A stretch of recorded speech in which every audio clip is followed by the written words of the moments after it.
Hello mga ka-farmers! Good morning! And it's a brand new day na naman. And welcome to my humble farm, Mira Grazia Organic Farm. Yay! At sa mga nagtatanong po kung bakit yan ang napili kong pangalan ng aking farm, I will give you a little background story. Una sa lahat, ako po ay isang frustrated veterinarian. It is my ultimate dream to be a veterinary medicine practitioner back then, but destiny did not allow it to happen. And so life, specifically poverty, made me to choose another career, at ako po ay naging isang seaman.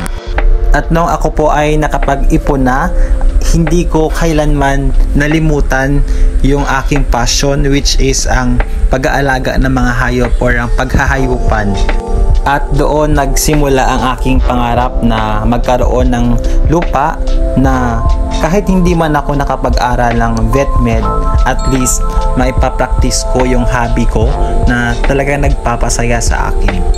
At fast forward, with God's mercy and grace, dito na po tayo. At saan nga ba nanggaling ang pangalan ng Mira Grazia? Nung umpisa, ang pangalan talaga na naisip ko is Amazing Grace Farm. But I wanted to sound it different and unique. And so naghanap ako sa internet ng translation ng Amazing Grace sa ibang lingwahe.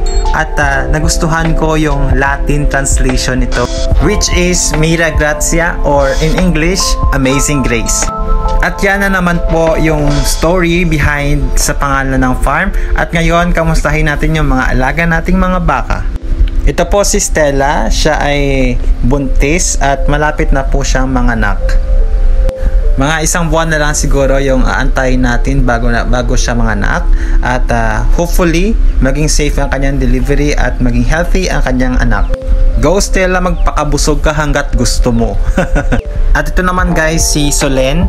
Siya ay suspected buntis rin. Hindi ko nga in-expect na mabubuntis to, pero nasampahan siya ng ibinenta nating toro. So thank you Lord at nabuntis si Solen. Malalaman mo talaga na buntis yung baka, aside sa malakihan siya, matakaw rin kumain. At ito naman guys, si Hercules. I'm sure kilala nyo na to. Siya ay yung bago nating toro na binili sa Tigbawan. Siya isang 100% pure breed na Brahman. At sa awa ng Diyos, safe naman siya na i-deliver. At hindi naman siya namayat, mas lalong tumakaw kumain. At lastly guys, ito para si Soler, yung anak ni Solen. Siya ay mahigit 1 taong gulang na at maaari na siyang magbuntis. So balak natin siyang i-partner kay Hercules. At excited akong malaman at makita yung posibleng magiging anak nila.